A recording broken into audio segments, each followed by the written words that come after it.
Section number 5 एक छोटी सी बात कर रहा है कि क्या प्रोबेशन पर छोड़े जाने वाले व्यक्ति पर, क्योंकि कन्विक्शन हुआ है, दोष सिद्धि तो हो गई है, किसके विरुद्ध ऑफेंस किया था उसने? विक्टिम के विरुद्ध। अच्छा, सरकार के विरुद्ध, हालांकि आपकी बात भी सही है, सजा तो उसने उसको सरकार ने दी है, विक्टिम के विरुद्ध अपराध हुआ है। क्या उसको ऐसे प्रोबेशन पर छोड़ने के साथ साथ न्यायालय ये डायरेक्शन भी दे सकता है क्या कि साहब उसको कॉम्पनसेट तो करो? क्या किया था आपने, उसके घर पे चोरी की थी, या तो सामान तो दो, सामान तो हालांकि रिकवर हो जाएगा, कि साहब मारपिटाई की थी, ये की थी, मानसिक प्रताड़ित हुआ, ये हुआ, उसको कम से कम कंपनसेट करो। तो क्या कंपनसेशन दिए जाने की या अन्य खर्चे? छोड़े गए अपराधियों से प्रतिकर और खर्च देने की अपेक्षा करने की न्यायालय की शक्ति धारा 3 या धारा 4 के अधीन सेक्शन नंबर 5, 3 और 4 दोनों पर लागू हो रही है। अपराधी को छोड़ने का निर्देश देने वाला न्यायालय यदि ठीक समझता है तो उसी समय तक अतिरिक्त आदेश कर सकेगा जिसमें उसे निम्नलिखित संतत करने के लिए निर्दिष्ट किया जाएगा। क्या आदेश कर सकता है? अपराध के किए जाने से किसी व्यक्ति की हुई हानि या क्षति के लिए इतना प्रतिकर जितना न्यायालय युक्ति समझे। वो रीजनेबल कितना भी हो सकता है। कार्यवाही के इतने खर्चे जितने की न्यायालय युक्ति समझे। एक तो प्रतिकर हो गया और एक खर्चे हो गया, कॉस्ट हो गई सारी। उपधारा 1 के अधीन संतत किए जाने के लिए आदेश रकम संहिता की धारा 386 और 387 के उपबंधों के अनुसार जुर्माने के रूप में वसूल की जा सकेगी। 421 और 422 ये अब हो गया 421 सीआरपीसी के सेक्शन नंबर 421 अपन जुर्माने को रिकवर करवाते हैं, उसका प्रोसीजर हो गया। नेक्स्ट, उसी मामले से जिसके लिए अपराधी अभियोजित किया जाता है पैदा होने वाले किसी वाद का विचारण करने वाला सिविल न्यायालय नुकसानी दिलाने में उस किसी रकम की गणना में लेगा जो धारा 1 के अधीन प्रतिकर के रूप में संतत या वसूल की गई है। ये क्या लिखा नलिनी इसने थर्ड पॉइंट पे? 5 का सबसेक्शन 3 क्या कह रहे हैं?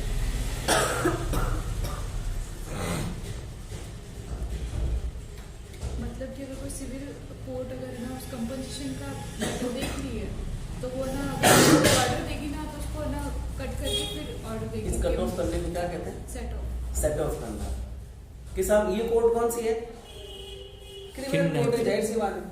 और ये इसी से रिलेटेड एक प्रोसीडिंग पेंडिंग है before the civil court. Civil court में भी कंपनसेशन की मांग कर रहे हैं, जो इस कोर्ट ने दे दिया तो सिविल कोर्ट इस तरह के कंपनसेशन को दी जाने वाली मांग को सेट ऑफ करके देगी। कहाँ पढ़ा आपने लेटेस्ट इसी तरह की बात? डोमेस्टिक वायलेंस पढ़ा है ना आपने? तो बताओ, डोमेस्टिक वायलेंस एक्ट में इस तरह की बात कहाँ लिखी हुई है कि डोमेस्टिक वायलेंस एक्ट में यदि महिला किसी प्रतिकर को प्राप्त कर लेती है तो उसको न्यायालय को सूचना दिया जाना जरूरी है।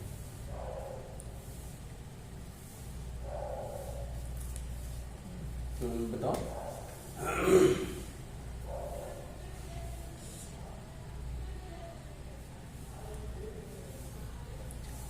सेक्शन नंबर 20 क्या कहता है डोमेस्टिक वायलेंस?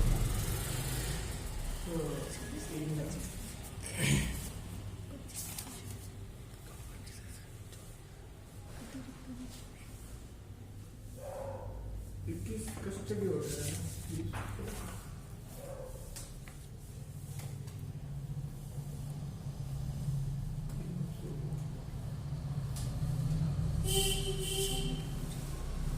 यस, क्या कहता है सेक्शन 20?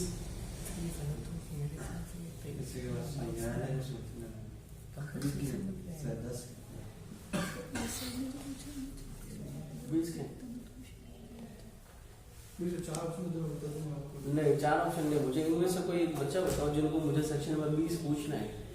तुम बताओ किनको पूछो? सर मैंडेटरी ऑर्डर कहाँ से देखा? पीछे लिखा हुआ, कहाँ से पता चला? दिमाग से। अब दिमाग यूज करने लगा है। मॉनेटरी ऑर्डर्स है ना, जिसमें न्यायालय क्या दे रहे हैं? उसको पैसा दिए जाने का आदेश दे रहे हैं, प्रतिकर दिए जाने का आदेश दे रहे हैं, और ऐसा धनीय आदेश, धनीय अनुतोष। और यदि ऐसा अनुतोष दे देता है तो फिर महिला को उसको सूचित करना पड़ेगा कि आप कोई दूसरी डिपेंडेंट। अच्छा, ऐसी बात कौन से सेक्शन में लिखी हुई है? 26 से 26 में क्या लिखा हुआ है 26 में? महिला बाउंड है उसको मतलब एक तो अतिरिक्त अनुतोष के बारे में लिखा हुआ है कि 498 या फिर ना दहेज प्रतिशत अधिनियम को कर सकती है, और ना उसके नीचे वाले में अगर वो सूचना देगी मजिस्ट्रेट को बताने के लिए 25 से 26। ठीक है। सेम इसी तरह की बात कि यदि किसी आदमी को कन्विक्शन कर दिया गया है किसी एक ऑफेंस में जिसकी related supplementary proceeding civil court में भी चल रही है, कंपनसेशन का आदेश दे दिए, तो क्या एक आदमी बार बार कंपनसेट करता रहेगा क्या? एक बार कर दिया गया ना तो उसको इन्फॉर्म कर दिया न्यायालय को और बता दिया गया। सेक्शन नंबर 6, 21 वर्ष से कम आयु वाले अपराधियों के कारावास पर निर्बंध। अभी हमने इससे पहले जेजे एक्ट पढ़ा था। जेजे एक्ट में हमने कितनी उम्र तक के बच्चों को जेल में या फिर जमानत नहीं दिए जाने की बात को मना करता है कि साहब इन बच्चों को तो जमानत दी जाएगी, या फिर ऐसा नहीं होगा कि इनको जमानत नहीं दी जाएगी। कौन सी उम्र के बच्चे? 21 वर्ष से कितने वर्ष के बच्चे? 18 वर्ष। 18 नहीं है, वो क्या है? 18 है। हाँ 18 हाँ ऐसे बोल दो। तो 18 वर्ष से कम उम्र के बच्चों को जमानत पर दिया जाएगा। सेक्शन नंबर 21 कह रहे हैं कि यदि किसी ऐसे व्यक्ति की कन्विक्शन हुई है जिसकी उम्र 21 वर्ष से कम है। कब? आज या जब अपराध किया गया था?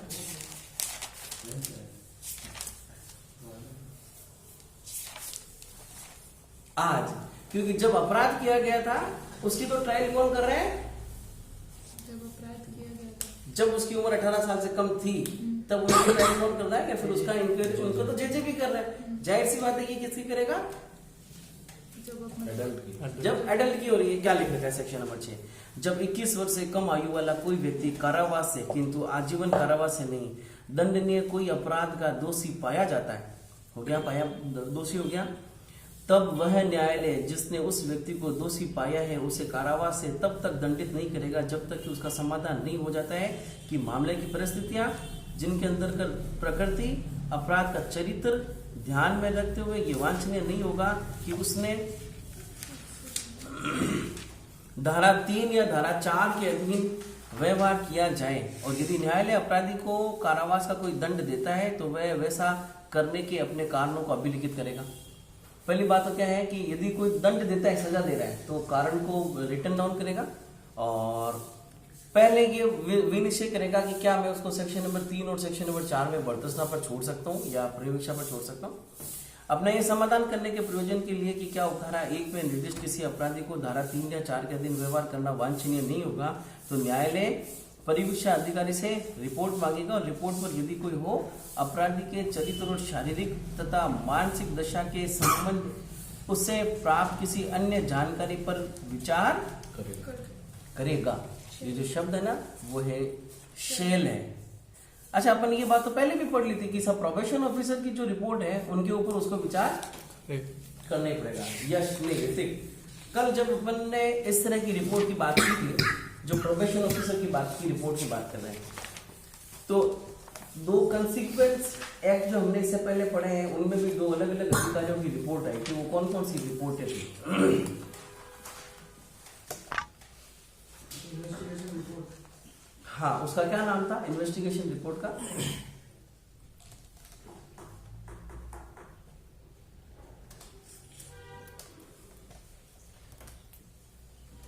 यस, क्या नाम था? चलो, एक तो थी इन्वेस्टिगेशन रिपोर्ट जिसका नाम था सोशल इन्वेस्टिगेशन रिपोर्ट, सामाजिक अन्वेषण रिपोर्ट है, जो कि JJB में जुवेनाइल जस्टिस बोर्ड में बनी थी। और एक रिपोर्ट और थी जो डोमेस्टिक वायलेंस में बनी थी। तुमने पढ़ा है कल? नहीं पढ़ा है तो मेरे को सवालों का जवाब दोगे ना बेटा? मुझे पता तो चलेगा आपने वास्तव में पढ़ा है या आप ऐसे ही गफलत में ही हो कि आपने पढ़ा है, तो सवालों के जवाब आएंगे।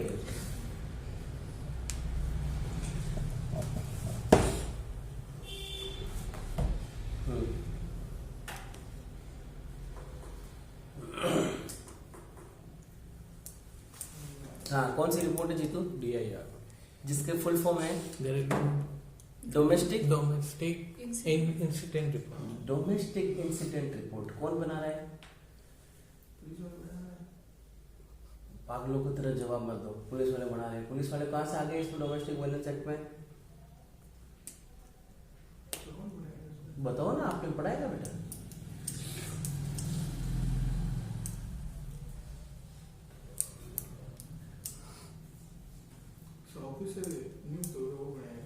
कौन सा ऑफिसर नियुक्त हो रहा है? कोर्ट की तरह कौन बनाता है भाई? Protection protection officer. Officer protection officer की ड्यूटीज दे रखी है एक सेक्शन में, दे रखी है ना?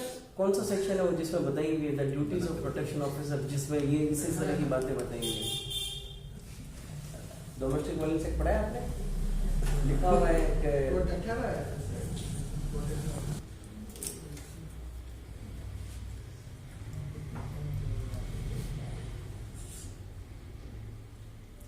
यस क्या पढ़ लिया कल आपने? जे तो नहीं पढ़ लिया, या आईपीसी तो नहीं पढ़ के आए?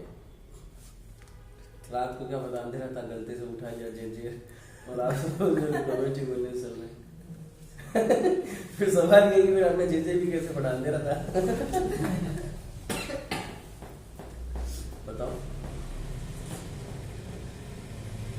अच्छा, सेक्शन नंबर 18 में क्या है? प्रोटेक्शन ऑर्डर है। काय का प्रोटेक्शन है? महिलाओं का प्रोटेक्शन, महिलाओं का? कौन सी महिला का? जो उनके साथ डोमेस्टिक वायलेंस हो रहा है, जिनके साथ डोमेस्टिक वायलेंस हुआ है। किसके विरुद्ध ऑर्डर है वो? जो कर रहा है डोमेस्टिक, कौन कर रहा है? कोई हो सकते हैं कौन उसमें कौन कौन शामिल है? क्या मेरे पड़ोस में रहने वाले के विरुद्ध आप डोमेस्टिक वायलेंस कर सकते हो? आप कहाँ रहते हो? टैगोर नगर में मान लो, तो वो महिला आपके विरुद्ध आपके विरुद्ध डोमेस्टिक वायलेंस की, तो फिर कोई भी हो सकता है का मतलब कौन है? सामने दुकानदार जमजम स्टेशनरी वाले और मेरे पड़ोस में कोई महिला रहती है, वो इस जमजम स्टेशनरी वाले के खिलाफ डोमेस्टिक वायलेंस के अंदर शिकायत पेश कर सकते हैं, या सब्जी के ठेले वाले के विरुद्ध कर सकते हैं, रोजाना उसके ठेले पर सब्जी देने के लिए जा रहे हैं, कर सकते हैं। अगर इनके साथ वायलेंस हो तो मतलब उस ठेले वाले के विरुद्ध भी कर सकती है वो महिला। अगर जिला वाला उनके साथ कोई वायलेंस करे तो कर सकते डोमेस्टिक वायलेंस एक्ट में कर देगी। करते हैं। डोमेस्टिक का क्या मतलब होता है? घरेलू हो गए ना, लेकिन तो फिर थोड़ा सा सोच समझ के बोले आप, लेते कि बच्चा तो हो नहीं आप। यदि उसको उस पर करना है तो फिर कहाँ करेगी वो कंप्लेंट? उस ठेले वाले के विरुद्ध करना है या फिर दुकानदार के विरुद्ध, तो फिर सेक्शन नंबर 354 और कई सारे सेक्शन उसके बाद।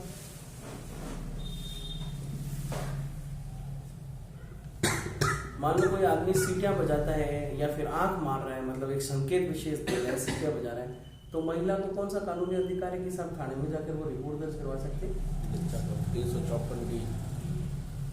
354D तो है क्या? पीछा करें, सेक्सुअल हैरेसमेंट में कर सकती है शायद 506 या 509 509, जिसमें क्या कर रहे हैं कि ध्वनि, संकेत या इशारा विशेष से यदि कोई आदमी किसी को छेड़ा, जैसे किसी की बजाना हो गया, ऐसे बात तो की नहीं, क्या हो गया, केवल ध्वनि हो गई। इस तरह की और कितनी तरह की बातें होती है जो आवारा लोग इस्तेमाल करते हैं कई बार। ये सेक्शन नंबर 509। और इसी तरह का सवाल रहता है क्या कि यदि किसी महिला को किसी पुरुष के द्वारा मोबाइल फोन पर विशेष तरह के संदेश भेजे जा रहे हैं, तो उस पर अच्छा उस विशेष तरह के संदेश में विशेष तरह के फोटो भी हैं जिसमें ध्वनि, संकेत और इशारों से उसको मतलब कोई दूसरे संदेश में उसको समझाने की कोशिश की जा रही है, आपको समझा रहा है, तो कौन कौन से एक्ट के तहत वो उसके अंदर FIR दर्ज करवाएगी? क्या केवल इंफॉर्मेशन टेक्नोलॉजी एक्ट ही लागू होगा या सेक्शन नंबर 509 भी लागू होगा? तो section number 66B information technology act और section number 509 Indian penal code, दोनों में FIR दर्ज करवाएगी एक साथ। तो कैमरा के सामने करेंगे, बोलो कितनी protection to be reading camera 16 क्या होता है? देखिए 2 ऊपर 16 मैंने कहा को बोल दो, बोला 16 है तो इन्होंने कहा 18 में 2 का भाग दे दो, तो जब when we will divide 18 into 2 तो हो जाएगा सेक्शन नंबर 9। भाई 9 की टेबल बोलो, 9 और 9 to 18। तो सेक्शन नंबर 9 में दे रखा है duties of the protection officer और 8 में दे रखा है अपॉइंटमेंट ऑफ प्रोटेक्शन ऑफिसर। तो क्या पढ़ के आ गए आप गलती से?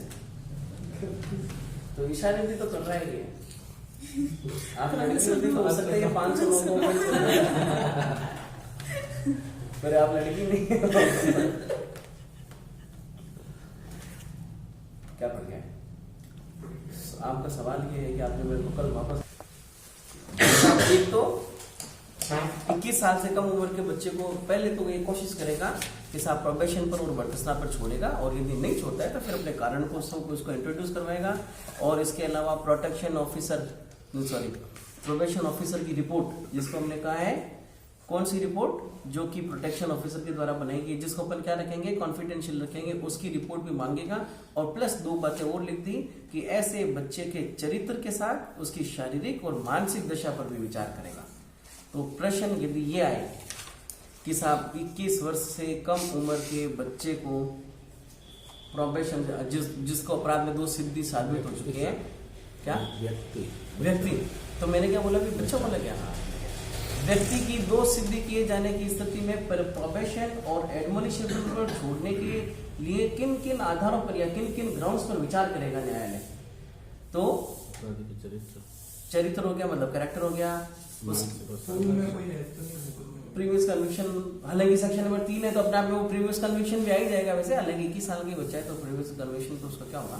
इसके अलावा the nature of offence, circumstances, इसके अलावा characters, mental and physical states of that child, of that person, और प्रोबेशन ऑफिसर के द्वारा प्रोड्यूस की गई रिपोर्ट उसको 100% विचार करेगा ही करेगा, शेयर।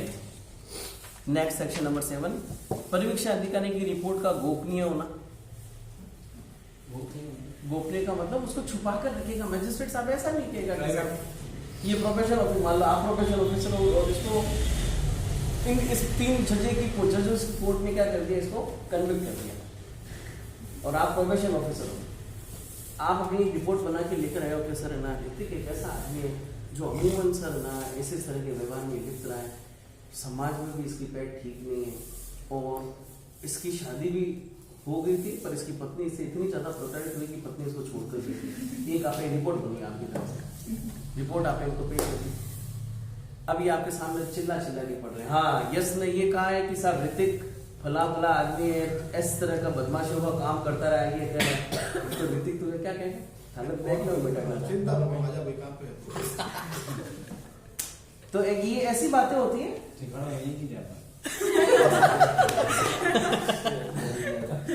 तुम्हें पता चलना चाहिए पंगा किससे है। तो इस तरह की चीजों को क्या रखेंगे, कोर्ट गोपनीय रखेगी, कॉन्फिडेंशियल रखेगी, किसी को ओपन नहीं करेगी, है ना। तो सेक्शन नंबर 7 धारा 4 की उपधारा 2 या धारा 6 की उपधारा 2 में निर्दिष्ट परिवीक्षा अधिकारी की रिपोर्ट की गोपनीय मानी जाएगी। यह रिपोर्ट दंड पूर्व रिपोर्ट कहलाती है, अपराधी के संदर्भ में गोपनीय होती है। दंड मतलब सजा दिए जाने के पहले की रिपोर्ट है, राइट। परंतु वो न्यायालय ये ठीक समझता है तो उसका सार अपराधी को संसूचित कर सकेगा, यदि वो ठीक समझता है तो, और उसे ऐसा साक्ष्य पेश करने का अवसर दे सकेगा जैसे कि रिपोर्ट में कथित विषय में सुसंगत भी है। अपराधी का मतलब जो अपराध था वो मान लो 10 साल की सजा वाला कोई हीनियस ऑफेंस है, उसको कन्विक्शन कर दिया और सजा है उसकी 10 साल, और न्यायालय कह रहा है कि सर आपकी जो रिपोर्ट आई है प्रोबेशन ऑफिसर की रिपोर्ट के आधार पर भी तुम्हारा एक कोई प्रीवियस कन्विक्शन हो रखा है या फिर तुमने समाज में इस तरह की बात कर रखी है, क्या इस बारे में तुम कुछ कहना चाह रहे हो। यदि वो उसको कंट्रेरी प्रूफ कर देता है, जब तुम उनकी रिपोर्ट को ना साबित समझते हो उसको कन्विक्शन, उसको प्रोबेशन पर छोड़ दिया जाएगा, और यदि नहीं कर सकता है तो फिर प्रोबेशन पर नहीं छोड़ेंगे। सेक्शन नंबर 8 एक प्रोसीजर है, मैंने कल आपको बताया था कि जब प्रोबेशन पर छोड़ दिया जाता है तो क्या ऐसी प्रोबेशन ऑफिसर की रिपोर्ट्स पर क्या प्रोबेशन की कंडीशन में चेंजेस किया जा सकता है। ये वही कहानी है, प्रोबेशन की शर्तों में फेरफार। क्या करेंगे इस पे, उस आदमी को बुलाएंगे कि साहब आपकी कंडीशन चेंज कर दें, और श्योरिटी को बुलाएंगे कि साहब इनकी कंडीशन, यदि श्योरिटी कह दे कि साहब इन कंडीशन पर मैं कंटिन्यू, हाँ मैं कंटिन्यू नहीं रहूंगा सर, ध्यान रखना, तो फिर कोर्ट क्या करेगा, या तो नया श्योरिटी और या फिर सजा। ठीक है, मान लो वो कंडीशन को फुलफिल नहीं करता और फाइनल ट्रायल होकर पता चल गया कि इसने ऐसी कंडीशन नहीं की है, मतलब ऐसी कंडीशन को माना नहीं है जो उस पर इम्पोज की गई थी, तो जुर्माना 50 प्रथम बार के इस तरह के कन्विक्शन में 50 रुपए। यदि किसी परिवीक्षा अधिकारी के आवेदन पर कौन दे रहे हैं, तो प्रोबेशन ऑफिसर ही तो देगा, क्योंकि प्रोबेशन ऑफिसर को ही तो सुपरवाइज करने के लिए कहा गया उसको। यदि किसी परिवीक्षा अधिकारी के आवेदन पर किसी न्यायालय का जिसने किसी अपराधी के संबंध में धारा 4 के अधीन पारित किया है, यह राय है कि अपराधी के द्वारा किए गए किसी बंद पत्र की शर्तों में फेरफार करना उस अपराधी और जनता के हितों में समीचीन और आवश्यक है। इस बात को ध्यान रखना कि साहब कंडीशंस में चेंजेस किए जाते हैं तो उनका ग्राउंड क्या है? अपराधी और जनता के हितों में अपराधी और जनता के हितों में आवश्यक है। कोष्टक में डाल देना इसको। और वह कालावधि के दौरान जब बंद पत्र प्रभावी है, किसी समय उसका अस्तित्व अवधि को बढ़ा या घटाकर, किंतु इस प्रकार के वह मूल आदेश की तारीख से 3 वर्ष से अधिक का नहीं हो। देखो मूल आदेश कब दिया गया था? मान लो 2000 में दिया गया, सन 2000 में। तो ज्यादा से ज्यादा अपन कितने साल तक उसे प्रोबेशन पर रहने के लिए बात कर सकते थे? 3 साल। तो मतलब वो जो ऑर्डर कब तक एग्जिस्टेंस में रहता? 2003 तक।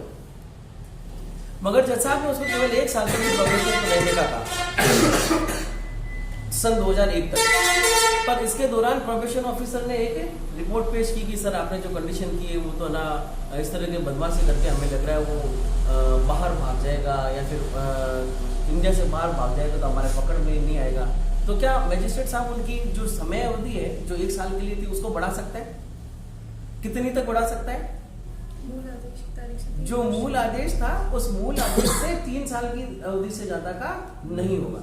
तो मतलब आज यदि 2001 में उस आदेश को बढ़ाया जा रहा है तो हद से हद हम उसको 2 साल बढ़ा सकते हैं, उससे 3 साल नहीं बढ़ा सकते, क्योंकि मुख्य आदेश था सन 2000 का। क्या कम कर सकते हैं? हाँ सर, कि सुपरविजन में रहते हुए प्रोबेशन ऑफिसर ने रिपोर्ट दे दी कि यार आज भी ठीक है सर, पूरे सब प्रयास कर रहे हैं, कोई एलिगेशन भी नहीं है और अब इसको सदाचार की परिवीक्षा पर आपने मतलब उसको प्रोबेशन पर मत रखो, इसको आप कन्विक्ट, उसको आप आपके आदेशों से रिलीव कर दो, ये आदमी ऐसे ही काम करने वाला है, समाज से जुड़ जाएगा। तो कालावधि के दौरान जब बंद पत्र प्रभावी है किसी समय जिसकी अस्तित्व अवधि को बढ़ाकर या घटाकर, किंतु इस तरह नहीं जिससे कि 3 वर्ष से अधिक नहीं हो, अथवा उसकी शर्तों को परिवर्तित करके या उसके अतिरिक्त शर्त अन्य स्थापित करके उस बंद पत्र में फेरफार कर सकता है। या तो किसी शर्त को हटा सकता है या किसी शर्त को जोड़ सकता है। शर्त क्या थी कि जब तक कि तुम सदाचार की परीक्षा में रहोगे तब तक कि हिंदुस्तान के बाहर नहीं जाओगे। भाई जमानत पर भी तो अपन इन्हीं बातों पर छोड़ते हैं कि साहब आपको जमानत पर छोड़ा जाता है, पर शर्त है आप हिंदुस्तान के बाहर नहीं जाएंगे। और फिर मान लो किसी आदमी को अर्जेंट काम होता है कि सर यार मेरे को तो हिंदुस्तान से बाहर जाना जरूरी भी है, तो क्या जमानत की कंडीशंस में चेंजेस किए जा सकते हैं? दोनों स्थिति में यदि वो बदमाशी करता है तो उसकी जमानत रद्द भी की जा सकती है। और यदि उसका स्पेशल ये है कि सब कंडीशन शर्तों में चेंजेस करना, कौन से सेक्शन में एप्लीकेशन लगाएंगे जमानत की शर्तों में परिवर्तन करने के लिए?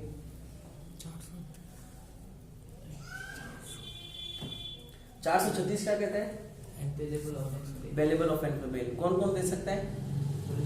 आइदर पुलिस ऑफिसर और मैजिस्ट्रेट। बेलेबल ऑफेंस में बेल है ना, कौन दे सकेगा? क्या पुलिस दे सकता है? नहीं, केवल और केवल मजिस्ट्रेट देगा। कुछ कंडीशंस डिफाइन कर रखी है। 437 नॉन अवेलेबल हो गया, 437 हो गया। 438 एंटीसिपेटरी बेल में कौन सा आदेश?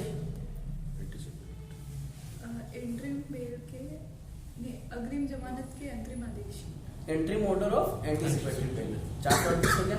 439 सेशन और सेशन के कोर्ट में हाई कोर्ट और 440 इसी सेशन कोर्ट और हाई कोर्ट में शर्तों में परिवर्तन करने के लिए एप्लीकेशन। यदि कोई किसी तरह की कोई शर्त इंपोज की गई है उसमें चेंजेस करना है तो किया जा सकता है। और ये किसकी शर्तों में बदलाव किए जा रहे हैं? प्रोबेशन की शर्तों पे। प्रोबेशन पे भी तो छोड़ दिया, छोड़ा ही तो है अपन ने। परंतु ऐसा कोई फेरफार अपराधी को या बंद पत्र में वर्णित प्रतिभू या प्रतिभुओं की सुनवाई का अवसर दिए बिना नहीं चाहिए।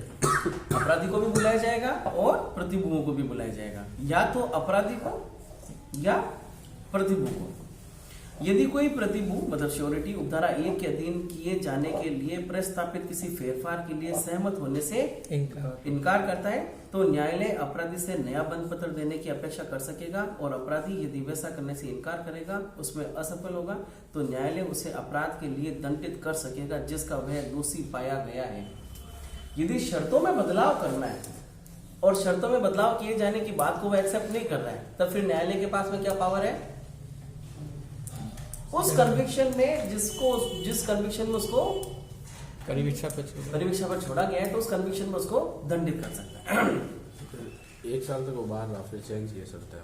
सजा थी 7 साल की, तो फिर वो 6 साल जेल में रहेगा या 7 साल? प्रोबेशन पर छोड़ने का मतलब है कि यदि वो प्रोबेशन पर ठीक ढंग से रह जाता है तब फिर अब उसको सजा नहीं देंगे साहब। अब उसको जेल का मुंह ही नहीं दिखाया जाएगा कि साहब चलो ठीक है, तुम्हें प्रोबेशन पर रिलीव किया था, तुमने प्रोबेशन की शर्तों को ठीक ढंग से मान लिया, अब जाओ, अब आपको समाज में अपना विकास करने के लिए स्वतंत्र किया जाए, बरी नहीं किया जाएगा, दोष सिद्धि के साथ में उसे कह दिया जाएगा, छोड़ दिया जाएगा। देखो, सजा देना एक अलग बात है, मतलब सेंटेंस देना, जिसको हमने न्यायालय ने क्या कर दिया कि साहब 7 साल की सजा दी जाती है। अब उसको जेल में डालना एक अलग बात है। जेल में डालने से पहले प्रोबेशन की एप्लीकेशन जाहिर हो जाएगी कि साहब कन्विक्शन कौन से अपराध में किया था, 7 साल की, पर उसको किस पे छोड़ दिया, प्रोबेशन पर। तो केवल कन्विक्शन हुआ है, अभी उसको अपन ने जेल में नहीं भेजा है। और ऐसा प्रोबेशन की शर्तों को यदि वो पालन नहीं कर रहा है या फेरफार चेंज नहीं कर रहा है, तो न्यायालय के पास अभी वापस बात है कि साहब अभी आपको केवल कन्विक्शन किया था, सजा नहीं दी गई। अच्छा, केवल कन्विक्शन हुआ था, सजा नहीं। कन्विक्शन कौन सा ऑफेंस में, इस ऑफेंस में सजा कितनी दी जाएगी, प्रोबेशन की एप्लीकेशन को सुनने के बाद में डिफाइन किया जाएगा कि या तो प्रोबेशन पर छोड़ेंगे या फिर एक ऐसे अपराध में कन्विक्शन किया था जिसमें सजा कितनी थी, 7 साल, मगर न्यायालय कितनी सजा दे रहा है, कितनी भी दे सकते, मतलब 7 साल तक की सजा है तो न्यायालय कितनी भी सजा दे सकता है। तो वो वाली बात कहाँ है, कन्विक्शन, प्रोबेशन और फिर बाद में सजा वाली बात, समझ। यदि किसी भी आदमी को सजा के मतलब कन्विक्शन कर दिया जाता है, सेक्शन नंबर 237 सीआरपीसी यानी 236 सजा के बिंदु पर सुनने के प्रावधान, कोर्ट ऑफ सेशन ने यदि किसी आदमी को कन्विक्ट कर दिया या फिर मैजिस्ट्रेट के द्वारा की गई ट्रायल में किसी आदमी को क्या कर दिया गया है, कन्विक्शन कर दिया गया है, कौन से ट्रायल में, वारंट ट्रायल में, तो सजा के बिंदु पर सुना जाएगा कि सर इस आदमी को इतनी सजा मत दो, ये मत दो, प्रोबेशन पर छोड़ दो, ये सब बातें उस वक्त की है। और यदि उससे जस्टिफाई नहीं होता है तो अब क्या दी जाएगी, सजा दी जाएगी, कन्विक्शन के बाद में सजा दी जाएगी। हाँ, अब बताओ जी तुम। तो इसमें लिखा है सर असफल होता है, मतलब बाद में चेंज करवाता है, किस में असफल होता है, नया बॉन्ड देने में, मतलब बंद पत्र देने में, शर्तों में। कौन सा, शर्तों को चेंज किया जा रहा है, ठीक है, उस अपराध के लिए दंडित कर सकेगा जिसका वह दोषी पाया गया था। हाँ, तो ये कौन सा अपराध है, जिसका वो कन्विक्शन हुआ था, उसमें दंडित कर सकते हैं, फिर जेल भेज सकते हैं ना। हाँ, यदि कंडीशन को फुलफिल नहीं करना है उस टाइम पीरियड के अंदर, तब तो 100% जेल है। तो एक साल को एक साल बाद वो सेट ऑफ होगा कि नहीं होगा उसमें। ये अच्छा देखो, कन्विक्शन पर हमने प्रोबेशन पर छोड़ा था, पर सजा कितनी थी, 7 साल 7 साल की मान ली। तो ये जो प्रोबेशन पर छोड़ा है, ये कोई जेल तो थी नहीं। अब जो भी सजा दी जाएगी, 7 साल, मतलब 7 साल तक की सजा में उसने मान लो 3 साल की सजा दी है, तो पूरे 3 साल जेल में निकालो। प्रोबेशन पर सेट ऑफ नहीं किया जाएगा, प्रोबेशन पे वो सही ढंग से रहता है तो फिर उसको छोड़ दिया जाएगा, फिर उसको छोड़ दिया जाएगा, फिर उसको सजा है नहीं, केवल कन्विक्शन था। और प्रोबेशन पे छोड़ दिया तो वो सारी जो डिस्क्वालिफिकेशन है वो तो वैसे ही हट जाएगा, वो वैसे ही हट जाएगी, सेम उसी तरह से कि जिस तरह से कि एक्विटल है वो। हमने जेजे वाली देखी थी। हाँ, जेजे में, तो हाँ जीतू बताओ, जेजे में वो कौन सा सेक्शन है जुवेनाइल जस्टिस बोर्ड में जिसमें ये बताया हुआ है कि 18 साल से कम उम्र के अपराध के द्वारा दोष सिद्धि की स्थिति में एलिजिबिलिटी जो थी, मतलब डिस्क्वालिफिकेशन जो थी उसकी किसी भी काम को करने के लिए, वो सारे दस्तावेज रद्द कर दिए जाएंगे, वो कभी डिसेबल हो गएंगे। दीपक, कागज फाड़ दिए जाएंगे, जला दिए जाएंगे। सेक्शन 24 सेक्शन 24 के डिस्क्वालीफाइड वही है, इसमें नहीं ऐसा जिसमें 24 में 25 में तो है वो 21, 22, 23 के बाद में 24 और 21, 22, 23 तीनों क्या क्या है, जल्दी से बताओ। 21 में तो 21 में तो एक 21 साल से ज्यादा का तो उसको जेल में नहीं भेजेंगे। LI और डेथ सेंटेंस नहीं और देंगे। डेथ सेंटेंस और लाइफ इम्प्रिजमेंट ऐसा नहीं देंगे जिसमें कि उसको जमानत पर नहीं छोड़ा जा सकता। 22 18 सीआरपीसी का 8 सीआरपीसी का चैप्टर नंबर 8 सेक्शन 107 लागू नहीं होगा। 23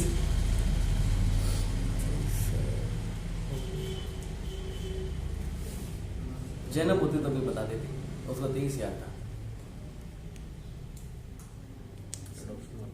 नहीं, हिंट दे दो सर, याद आ जाएगा।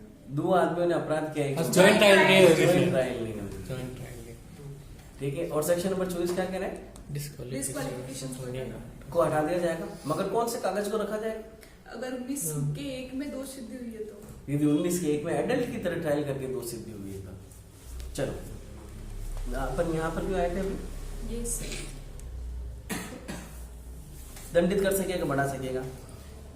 इसमें इसके पूर्व अंतर्विष्ट किसी बात के होते हुए भी यदि किसी न्यायालय का जो किसी अपराधी के संबंध में धारा 4 के अधीन कोई आदेश पारित करता है और परिवीक्षण अधिकारी के द्वारा किए गए आवेदन पर समाधान हो जाता है कि अपराधी का आचरण ऐसा रहा है कि उसे और आगे प्रिवेक्शन रखना अनावश्यक हो गया है, तो वह उसके द्वारा किए गए बंद पत्र को उन्मोचित कर सकता है। तो दोनों बातें हो गई। शर्तों को बड़ा मतलब शर्तों को और खतरनाक शर्तें भी इम्पोज की जा सकती है, और प्रोबेशन ऑफिसर ने रिपोर्ट दे दी इस तरह आप आज के बाद में इसको क्या करो, इस इन प्रोबेशन की शर्तों से क्या कर दो, डिस्चार्ज कर दो कि साहब ठीक है आदमी आज के बाद में ऐसा काम नहीं करने वाला है, तो शर्तों में चेंजेस होंगे। सेक्शन नंबर 9, बंद पत्र की शर्तों के अनुपालन में अपराधी के असफल होने की दशा में प्रक्रिया। तो सेक्शन नंबर 8 में तो क्या बताइए हमें, केवल कंडीशन में चेंजेस किए जाने के बाद। सेक्शन नंबर 9 क्या कह रहा है, फुलफिल उसको कहा था कि साहब तू हिंदुस्तान से बाहर मत जाना, और फिर वो क्या किया, हिंदुस्तान से बाहर जाकर आ गया, तो कंडीशन नहीं मानी उसने, आगे चल।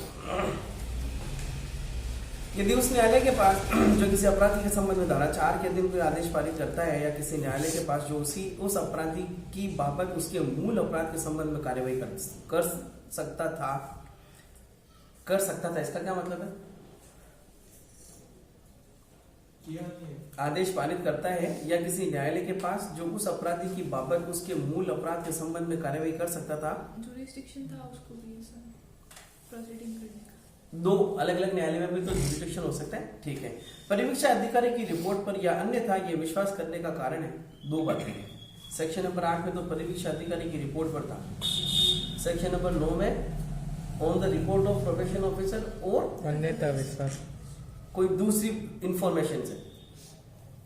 न्यायालय के पास जो उस अपराधी की बाबत उसके मूल अपराध के संबंध में कार्यवाही कर सकता था, परिवीक्षा रिपोर्ट विश्वास करने का कारण है कि अपराधी अपने द्वारा दिए गए बंद पत्र या बंद पत्रों की शर्तों में से किसी का अनुपालन करने में असफल हुआ है, शर्तें नहीं मानी, तो वह उसकी गिरफ्तारी के लिए वारंट जारी कर सकेगा, या यदि ठीक समझता है तो उसके या प्रतिभूओं के यदि कोई हो नाम समन निकाल सकेगा, जिसमें उसके या उससे उसने यह अपेक्षा की जाएगी कि उस समय पर जो समनों में भी निर्दिष्ट की जाए उसके समक्ष उपस्थित हो। क्या निकाल सकता है वो, या तो वारंट या फिर समन निकाल सकता है, किसके खिलाफ, अपराधी या फिर उसकी श्योरिटी के लिए समन ही निकलेगा। हाँ, वारंट तो केवल और केवल अपराधी के लिए, और श्योरिटी और उसके लिए हो सकता है दोनों के लिए समन निकलना। नेक्स्ट, न्यायालय जिसके समक्ष अपराधी को इस प्रकार लाया जाता है या उपस्थित होता है, या तो उससे मामले की समाप्ति तक के लिए अभिरक्षा में प्रतिप्रेषित कर सकेगा। कौन से मामले की समाप्ति के लिए, शर्तों के भंग किए जाने का एक नया मामला उसने क्रिएट किया है, उसके लिए नहीं जो कि पहले की दोष सिद्धि हुई है। और ये कौन व्यक्ति है, ऐसा व्यक्ति जिसको प्रोबेशन पर छोड़ा गया है, या तो कस्टडी में, या उस तारीख को जो वे सुनवाई के लिए नियत करे उपस्थित होने के लिए उसे प्रतिभू के सहित बिना जमानत मंजूर कर सकेगा। और या फिर क्या ले सकता है, उसको बेल भी दे सकता है, कि जैसे ही हम आपकी इस ऑफेंस जिसमें कि आपने शर्तों का असफल हुआ है पालन करने में, उसके संबंध में जैसे ही हम ट्रायल करते हैं तो आप क्या होगे, मौजूद हो जाओगे कोर्ट के सामने, जमानत मिलेगी।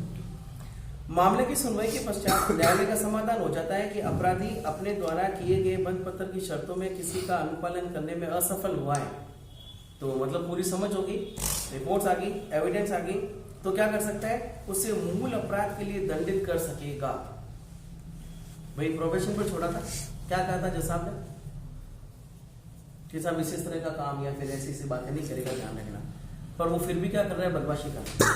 तो बदमाशी किए जाने की स्थिति में मजिस्ट्रेट साहब फिर उसको क्या करेंगे, वापस बुला के ये पहले तो साबित करेंगे कि तूने बदमाशी की या नहीं की, और ये साबित हो जाता है कि साहब उसने वापस से ऐसी कोई बदमाशी की है या फिर कोई चालाकी कर ली।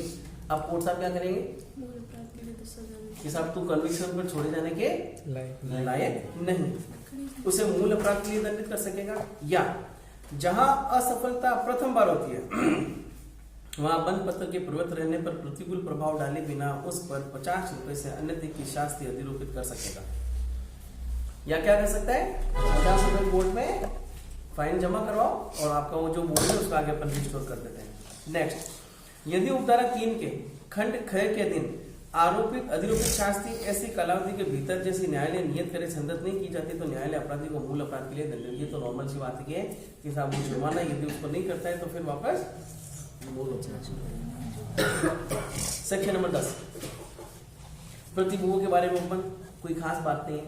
सेक्शन नंबर 11, अधिनियम के अधीन आदेश देने के लिए सक्षम न्यायालय अपील, पुनरीक्षण और अपीलें और पुनरीक्षण न्यायालय की शक्तियां। सेक्शन नंबर 11 ने केवल आपको ये बताया है क्या कि ऐसी दोष सिद्धि की अपील यदि कोर्ट में अपील की जाती है या फिर रिवीजन किया जा रहा है और ऊपर वाली कोर्ट भी उसी दोष सिद्धि को या फिर उसी आदेश को रीस्टोरी करता है कि साहब ठीक है, तो क्या प्रोबेशन पर छोड़ने का आदेश केवल वही कोर्ट दे सकता है जिसने ट्रायल किए, या अपीलेट या पुनरीक्षण कोर्ट भी उसको प्रोबेशन पर छोड़ सकती है? अपीलेट में कोई कोर्ट छोड़ सकते हैं। पक्का छोड़ सकते हैं? आपने छुड़वाया क्या किसी को आज तक? मैं तो काम नहीं करूँ। तो ये तो अच्छा काम है बेटा। लेकिन तो मैं तो छोड़ देते इतना पता है।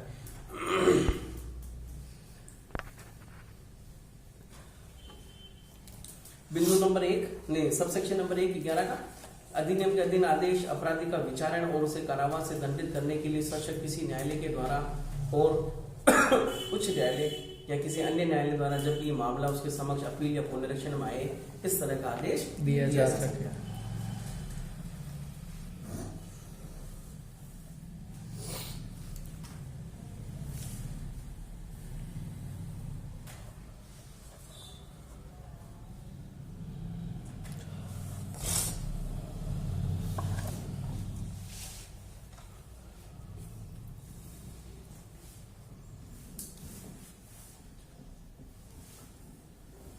क्या नीचे वाले कोर्ट ने साहब उसका कन्विक्शन तो दे दिया और कन्विक्शन के बाद में प्रोबेशन पर छोड़ दिया, तो फिर विक्टिम कहाँ जाएगा बेचारा?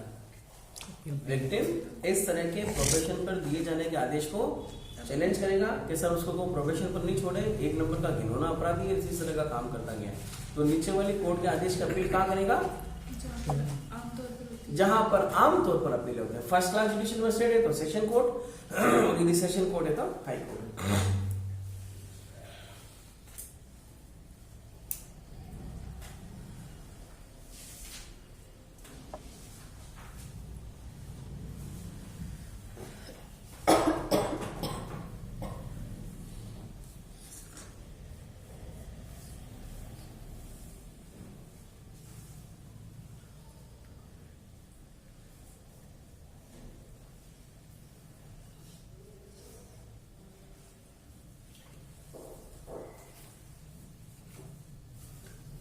तीन ने क्या कहा है कि साहब अपन अभी क्या पढ़ा था कि यदि 21 साल से कम उम्र के बच्चों को आमतौर पर तो मतलब 21 साल से कम उम्र के व्यक्ति को आमतौर पर तो प्रोबेशन पर छोड़ दिया जाएगा 3 या 4 पर, और यदि 3 या 4 का काम नहीं करता है तो उसका कारण वो करेगा, लेख पर करेगा कि साहब इस आधार पर नहीं किया गया, मतलब एक ऑर्डर देगा कि साहब हमें ऐसा लगता है इस वजह से नहीं दिया गया।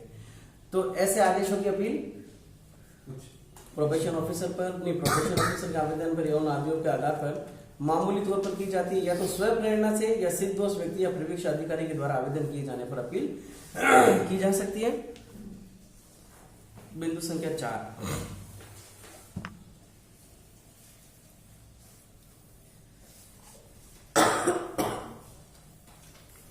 क्या अपीलेंट कोर्ट इस तरह के प्रोबेशन पर छोड़े जाने के आदेश को सेटिसाइड कर सकते हैं?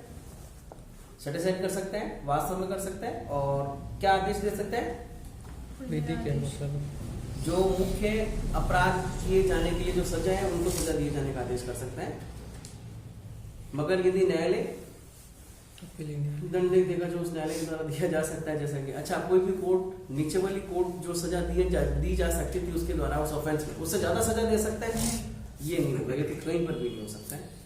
सेक्शन नंबर 12 ये वही हो गया आपका रिमूवल ऑफ डिस्क्वालिफिकेशन जो हमने अभी भी पढ़ा, किसमें जेजे एक्ट में सेक्शन नंबर 24 में। किसी अन्य विधि के अंतर्गत किसी बात के होते हुए भी कोई व्यक्ति जो अपराध का दोषी पाया जाता है जिसके संबंध में धारा 3 और 4 के उपबंधों के अधीन कार्यवाही की जाती है, ऐसी विधि के अधीन अपराध की दोष सिद्धि से संलग्न यदि कोई हो निरर्थताओं से ग्रस्त नहीं होगा, परंतु इस धारा की कोई भी बात किसी ऐसे व्यक्ति को लागू नहीं होगी जो धारा 4 के अधीन उसे छोड़ दिए जाने के बाद तत्पश्चात मूल अपराध के लिए दंडित किया जाता है। सदाचार की परिवीक्षा पर छोड़ दिए जाने के बाद में उसको मूल अपराध के लिए कब दंडित किया जाएगा दीपक? शर्तों का भंग करने, यदि वो शर्तों को भंग करे या शर्तों का फेरफार करे। हाँ, सेक्शन नंबर 12 को एक बार पढ़ो तो हेडिंग को दीपिक।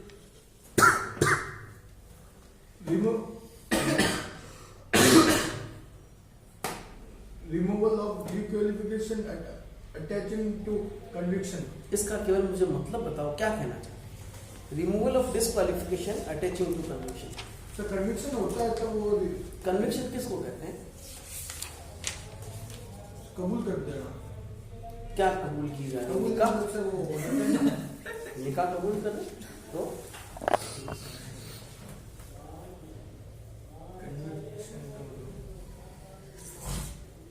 इंग्लिश में बता दो, हिंदी में।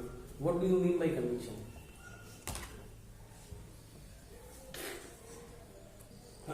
उसमें है ही नहीं, उसमें है ही नहीं कि कन्विक्शन का।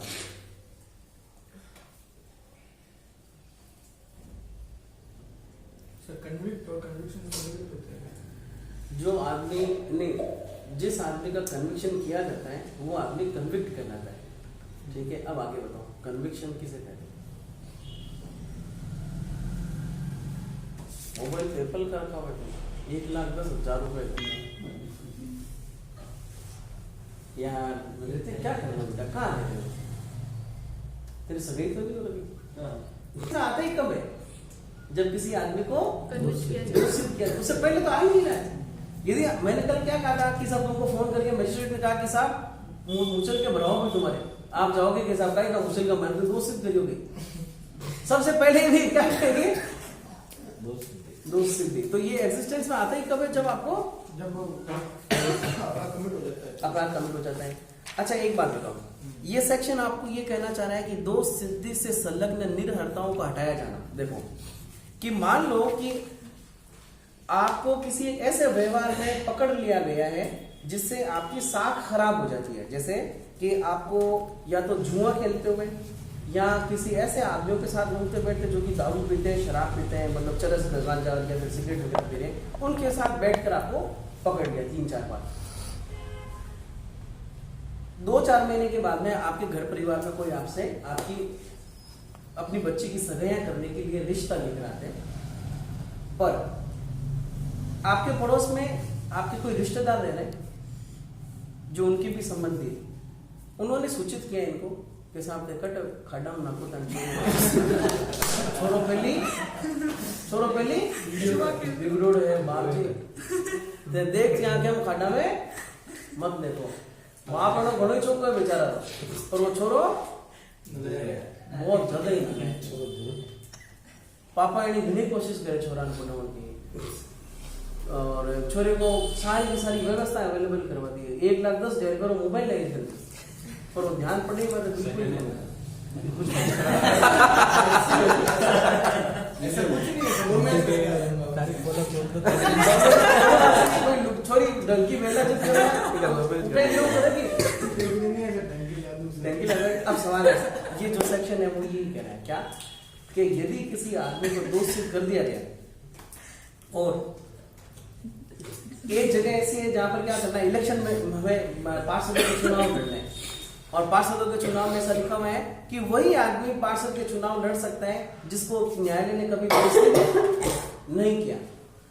और मान लो मेरे को किसमें दोषित किया हुआ है, हो सकता है कि साहब कच्ची शराब बनाने के एवज में मेरे को दोषित कर दिया, न्यायालय ने पकड़ा मेरे को, नहीं पुलिस ने पकड़ा, दोषित कर दिया कि आरिफ साहब को 3 साल की सजा का आदेश दिया जाता है, पर जमानत पर छोड़ा हुआ है मेरे को, है ना। मैं फार्म भरा मैंने किसका, पार्षद बनने का, पर पार्षद बनने के लिए क्या चाहिए, कोई भी आदमी किसी भी न्यायालय के द्वारा दोषित नहीं होना चाहिए, पर मैं तो हो या वो, क्या मैं पार्षद का फार्म भर सकता हूँ? नहीं, एक बार वो ज्यादा उछाल अभी सिर्फ केवल यहाँ तक जाओ, क्या मैं कर सकता हूँ? नहीं कर सकता। या फिर एक फार्म आया जो कि ना IAS ऑफिसर का फॉर्म है और IAS ऑफिसर के फॉर्म पर लिखा हुआ है कि ये फार्म वही आदमी भर सकता है जिसको न्यायालय ने कभी दोषित नहीं किया है, और मेरे को न्यायालय ने ऑलरेडी दोषित कर रखा है, क्या मैं वो फार्म भर के एग्जाम में बैठ सकता हूँ? नहीं बैठ सकता, क्योंकि उसकी शर्तों में क्या लिखा हुआ है, हाँ किसी भी आदमी के द्वारा प्रीवियस कन्विक्शन नहीं होना चाहिए, न्यायालय के द्वारा पहले से उसको दोषित नहीं किया। यदि किसी आदमी को न्यायालय ने दोषित किया हुआ है तो वो आदमी IAS बनने के लायक नहीं है, पार्षद बनने के लायक नहीं है, किसी महिला से शादी करने के लायक नहीं। मान लो यदि कोई कानून होता तो क्या वो कभी ऐसा कर सकता? नहीं कर सकता। पर यश मेरी बात सुनो, चुप रहो। पर पर क्या हुआ कि साहब मुझे 2 शिफ्ट तो कर दिया गया था, पर न्यायालय ने किस पर छोड़ दिया मेरे को? प्रोबेशन पर छोड़ दिया। तो ये जो 2 सिद्धि है, कन्विक्शन है न्यायालय के द्वारा, ये कन्विक्शन होने के बावजूद भी यदि मेरे को प्रोबेशन पर छोड़ा गया है और मैंने प्रोबेशन की शर्तों का कभी उल्लंघन नहीं किया और उसके आधार पर मुझे डिस्चार्ज कर दिया, अब पार्षदों के चुनाव आया, मुझे वो फार्म भरना है, तो क्या मैं भर सकता हूँ? अब तो मेरे को प्रोबेशन पर छोड़ दिया ना, नहीं तो भी नहीं बोल सकते सर। तो ये क्या कह रहा है ये सेक्शन कि यदि किसी आदमी को प्रोबेशन पर छोड़ दिया गया तो वो जो फार्म भरने की नियोग्यता थी, उस नियोग्यता से हट जाओगे, आप फार्म भर सकोगे। समझे? ये सेक्शन नंबर 12 ठीक है। पढ़ो सेक्शन नंबर 12 हिंदी में पढ़ो कि साहब यदि आपको प्रोबेशन पर छोड़ा गया है और ऐसी कोई डिसएबिलिटी थी जिससे कि आप ऐसे डिस्क्वालीफाइड हो रहे थे कन्विक्शन के आधार पर, प्रोबेशन पर तो फिर वो डिस्क्वालीफाइड से आप नॉन एलिजिबल उससे नहीं हो जाओगे। सेक्शन नंबर 13 कमीशन अधिकारी कौन अपॉइंट करेगा? राज्य सरकार द्वारा प्रोबेशन अधिकारी नियुक्त किया गया है, राज्य सरकार के द्वारा उस रूप में मान्यता प्राप्त है। ठीक है, नियमित मान्यता प्राप्त सोसाइटी द्वारा इस प्रयोजन के लिए उपलब्ध है। सोसाइटी कौन है? ये वही सोसाइटी है जो कि सेवा प्रदाता सोसाइटी है या फिर महिलाओं का संरक्षण कर रही है या फिर ऐसे अपराधियों का भी संरक्षण करने वाली सोसाइटी है जिसको राजस्थान सरकार से रजिस्टर करवा रखा है। उनकी राय में ऐसा ठीक है साहब, तो फिर उस आदमी को अपॉइंट करवा सकते हैं। किसी साधारण मामले में कोई अन्य व्यक्ति होगा जो न्यायालय की राय में उस मामले की विशेष परिस्थितियों से में परिवीक्षा अधिकारी के रूप में कार्य करने के लिए योग्य है। असाधारण मामले मतलब कि यदि न्यायालय को कोई प्रोबेशन ऑफिसर मिल ही नहीं रहा और प्रोबेशन ऑफिसर क्या है कि अपॉइंट नहीं किया गया, तो फिर ऐसी स्थिति में प्रोबेशन ऑफिसर कौन हो जाएगा? कोर्ट नियुक्त कर सकता, हो सकता है किसी वकील साहब को करते, हो सकता है उनके आसपास में रहने वाले किसी व्यक्ति को करते। कोई न्यायालय जो धारा 4 के अधीन कोई आदेश पारित करता है या उस जिले में जिसमें अपराधी तत्समय निवास करता है, जिला मजिस्ट्रेट किसी भी समय पर्यवेक्षण आदेश में नामित किसी व्यक्ति के स्थान पर कोई परिवीक्षा अधिकारी नियुक्त कर सकेगा। कौन करेगा? डिस्ट्रिक्ट मजिस्ट्रेट साहब, डीएम साहब। सब सेक्शन नंबर 3 परिवीक्षा अधिकारी इस अधिनियम के अधीन अपने कर्तव्यों के प्रयोग में उस जिले के जिसमें अपराधी तत्समय निवास करता है जिला मजिस्ट्रेट के नियंत्रण के अधीन होगा। कहाँ के जिला मजिस्ट्रेट के? जहाँ अपराधी रहता है, जहां पर अपराधी निवास करता है उसके डीएम के अधीन। सेक्शन नंबर 14 मेंस के पॉइंट ऑफ व्यू से बहुत अच्छा क्वेश्चन है। क्या है कि साहब परिवीक्षण अधिकारी के कर्तव्य क्या होंगे? नंबर 1 निबंधन जो शर्तें विहित की जाए उनके अधीन क्या करेगा? किसी अपराध के लिए अभियुक्त किसी व्यक्ति की परिस्थितियां या घर के माहौल की जांच करके संबंध में कार्यवाही करने के संबंध में उपयुक्त पद्धति अवधारित करने के न्यायालय की सहायता करने की दृष्टि से न्यायालय के निर्देशों के अनुसार करेगा और न्यायालय को रिपोर्ट देगा कि साहब परिस्थितियां ये है, इसकी कंडीशंस को आप थोड़ा सा कम कर सकते हो या बढ़ाओ या फिर ये करो। दूसरा पर्यवेक्षाधीनों और अपने पर्यवेक्षण मतलब जिनके अधीन जो उसके अधीन रह रहे हैं और अपने पर्यवेक्षण के अधीन रखे गए अन्य व्यक्तियों का पर्यवेक्षण करेगा और जहां आवश्यक हो उनके लिए उपयुक्त नियोजन ढूंढने का प्रयास करेगा। क्या वो खुद नियोजन दिला रहे हैं या वो खुद पैसा दे रहे हैं? नहीं, उनके लिए नियोजन ढूंढने का प्रयास कर रहे हैं। न्यायालय के द्वारा आदेश प्रतिकर या खर्चों के संदाय में अपराधियों को सलाह और सहायता देगा कि साहब किस तरह से आप इस तरह का काम कर सकते हो, जिनका सेक्शन नंबर 5 में हमने खर्चे और संदाय दिए जाने के लिए ऑर्डर दिए।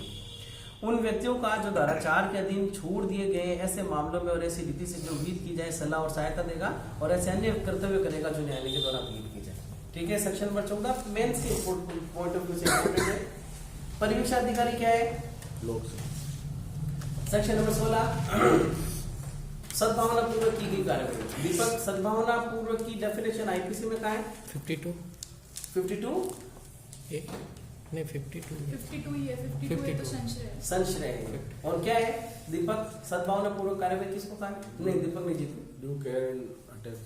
ड्यू केयर एंड अटेंशन के बिना की गई कार्यवाही सद्भावना पूर्वक। ठीक है, नहीं समझी जाएगी, नहीं समझी जाएगी। नियम बनाने की शक्ति स्टेट गवर्नमेंट की होगी और केंद्र सरकार के अनुमोदन से। इतना हो गया। 18 अपना हो चुका है, 19 अपना हो चुका है। इस तरह से अपन प्रोबेशन ऑफेंडर एक्ट को खत्म करते हैं। 2